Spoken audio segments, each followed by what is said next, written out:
Thanks for joining us today for Jennifer Schultz and Associates in our Webinar Wednesday program. We are coming to you live from Washington, D.C. Our webinars are every Wednesday and are provided complimentary. They're recorded and can be downloaded from our website and YouTube channel, which now holds over 300 of our government contracting webinars. In the interest of time, we do not take questions, so if you have questions for our speaker, we will have her information on the last slide of the presentation today. A special thanks to our educational sponsor, the National Veteran Small Business Coalition, for making these webinars possible. The NVSBC is the largest nonprofit trade association for veterans. Please visit their website for more information. Okay, and now a little bit about us. We work with the U.S. federal government contractors, including product, service, and software firms. Our services range from market analysis reports to contract vehicles and compliance. More information is on our website. This Monday night, we will be meeting at the Kennedy Center for a DRD, NAVAIR, and State Department and HSS. So please join us at the Kennedy Center Monday, February 10th. We also have opportunities for your organization to advertise in our newsletter. We now reach almost 17,000 subscribers, and this includes both contractors and government. Contact us for pricing information with the email shown on your screen. Okay, and now introducing our speaker, Jennifer Schultz. Welcome, Jennifer. We are glad to have you here with us today, and I'll turn the floor over to you.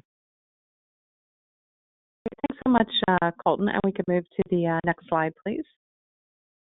Thanks, everybody, for joining us. So today we're going to talk about how to win your first government contract. And next slide, please.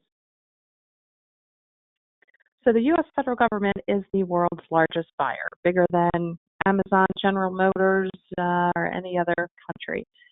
The U.S. government spends billions of dollars every year buying anything from products to professional services, software, airplanes to zippers, A to Z, and everything in between. It's a very unique market in that there is publicly available data that is absolutely free. There are a ton of websites that you can use to find opportunities, to find out how much the company that has the contract or had the contract bid and won, how much they're being paid by the government, contact information about the company that holds the contract, and other competitive information that can help you create a strategic roadmap in order to be competitive in the market. And let's go to the next slide, please. So if you are a small business, which most companies tend to fall into that bucket, and the government has some programs set aside for small businesses, and you'll get even additional advantages if you happen to be woman-owned, veteran-owned, minority, or Native American. So for example, the set-aside contracts, the direct contracts, and these are meaning that federal agency is awarding a direct contract to the small business. The government has a goal of 23%. So 23% of the contracts that the federal government awards must go to small businesses. We've got on there as well the indirect contracts. And what this means is if a large business, so for example, Lockheed Martin, Northrop Grumman, Raytheon, SAIC, Leidos, any of the big players that hold a direct contract with the government, if they are in fact considered a large business, then they must parse out approximately 34% of their business to small businesses. So again, if you're woman-owned, veteran-owned, HUB-zone, any of the other designations, you're probably going to have a better chance first starting out as a subcontractor because 34% is a little bit larger than 23%. But you probably want to take a multi-pronged approach where you go after some direct contracts and then some indirect ones as well. And let's go to the next slide. So with those goals, the small business goals, the 24 and the 23 and the 34%, the Small Business Administration has a scorecard. So every agency will get a grade at the end of the fiscal year on how well or how not well they performed.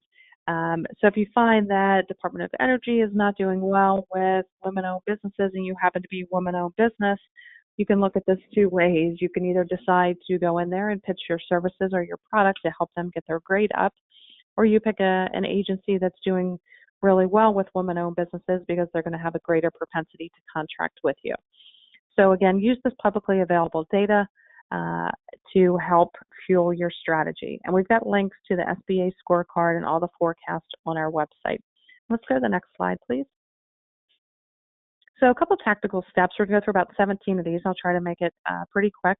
You'll obviously set up your business as a legal entity. You'll register in sam.gov. There you're going to need your tax ID, your DUNS number, your industry codes, and just basic demographic information about your company.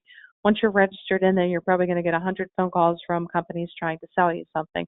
Just be careful that if somebody is contacting you and it looks like the government, check their email address. If it does not end in .mil, M-I-L for military, or .gov, G-O-V for government, then it's somebody trying to sell you something.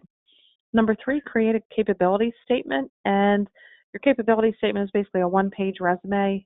Any past performance that you have that's relevant to your industry, you certainly want to put on this statement. Make it easy for the person that's reading it to understand what you do, who you've done it with in the past, and how to contact you. And let's go to the next slide, please. Number 4, you want to go to this beta sam.gov, which formerly was FedBizOps, fbo.gov, for upcoming solicitations. And that's going to include sources sought, which is the most, I guess I would call that the early stage of an opportunity. So that's kind of the government scratching their head saying, are there any sources out there that can provide whatever it is that they are looking for? Sources sought will then graduate to an RFI, which is a request for information. Request for information will eventually graduate to an RFP, request for proposal, or a request for quotation, RFQ. If you do see something that's in the RFP or RFQ stage, you're probably a little bit late to the game. This whole sales cycle is probably anywhere from 18 to 36 months. So sources sought you see in month 1. It may become an RFI around month 6, month 12, 13, 14, 15. It then becomes an RFP or RFQ if it even gets to that point. So you want to make sure that you're on the lookout for these things, preferably again at the early stages. And that way you can help to shape the opportunity. And let's go to the next slide, please. So if any of the opportunities that you're looking at require contract vehicles or certifications, obviously you want to go after those. Make sure you understand the terms, conditions, the pros and cons. You know, is it going to be an asset or a liability for you? And we've got some listed there: GSA schedule, 8A certification, and there's many others. The government also holds, this is number 7, I'll call them open house days. They open their doors to small businesses that want to do business with the government. And they are called industry days. If you do a search on sam.gov, which again, you used to be able to look for these on FedBizOps, you'll typically find a date and time for the government open house. These usually, they are free to attend, but I will say that they fill up and sell out quickly. So as soon as you see it on sam.gov, make sure that you are registered and ready to go, and that you go there with an opportunity to talk to the small business person about. And let's go to the next slide, please. Okay, so make sure that your past performance, once you do have that opportunity, aligns with the statement of work, or sometimes called the SOW, in that solicitation. And solicitations, again, can be sources sought, RFI, RFP, RFQ. And respond with a competitive and also compliant proposal. The government will want things in a certain font, in a certain color, certain spacing. If your font is Calibri and they want Arial, but everything else looks good, your proposal will end up in the trash can. So it's not just always coming down to your technical expertise and your past performance and pricing. You also need to be compliant. And let's go to the next slide, please. So number 10, as I mentioned on some of the earlier slides about being a subcontractor, if you don't have the capabilities and the past performance to go direct, certainly consider working with the primes, meaning the large businesses that do hold the vast majority of the dollars with the government. And pick the agency where you have the best fit, again, based on that SBA scorecard. So if your agency tends to be, comes up as Department of Energy, you can go to our website to download complimentary the top 100 prime contractors at Department of Energy. You probably want to pick maybe 5 to 10 of those to potentially work with. The next thing you'll do then is register on the prime's website as a small business. number 12, and let's go on to number 13. You want to attend the events where the prime is speaking. So these big boys will typically have an events page on their website. They're members of plenty of the associations related to government contracting. You should also consider doing the same.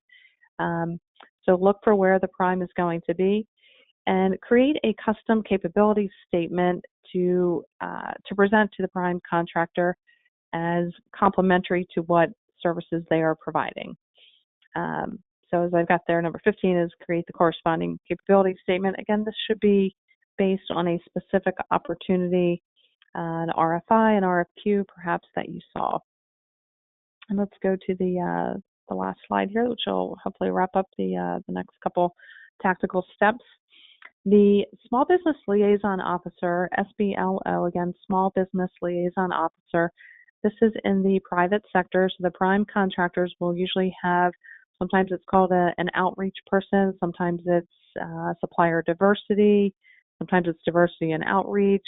But I think you can do some searches on SBLOs on LinkedIn.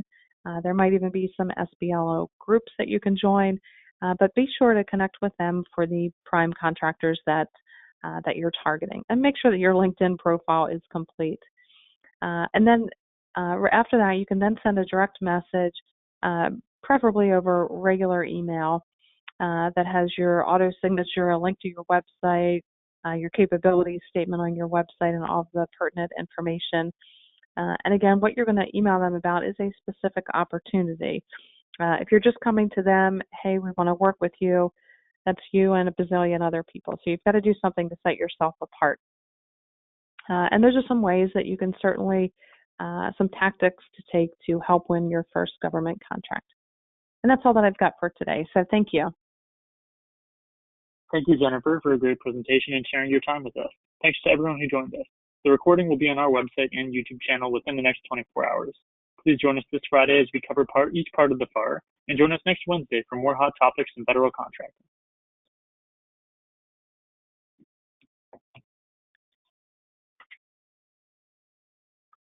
Should I end the call?